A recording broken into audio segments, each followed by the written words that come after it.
Just a little bit of history, members, which most of us are familiar with. When I first entered in 2016, the individual market truly was unstable, and Minnesotans were crying out for relief from their rapidly escalating premiums.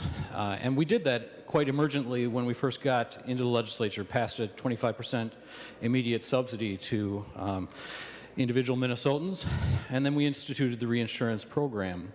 It was always considered temporary. It was always considered something that would transition us to stability, financial stability in the individual market, never considered as a comprehensive solution to our difficulties with healthcare quality and healthcare costs in this state.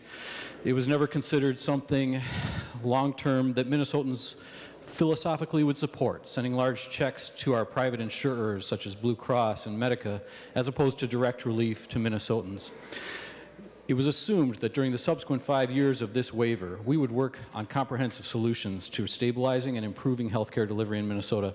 Our party has introduced such solutions and has never received a hearing. We have offered the public option repeatedly in the last several sessions, and that has never been heard in committee.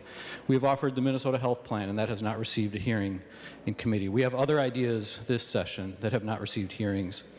I think it's time that we hold our legislative feet to the fire and decrease the duration of this reinsurance program from the currently suggested and proposed 5 years to a 2-year limit, so that we get serious about proposing real healthcare reform solutions in this state. The way the bill is structured before us today pays for the entire cost of the program up front in the first year, over $1 billion of taxpayer money in the first year, again, going directly to fund our private insurance plans.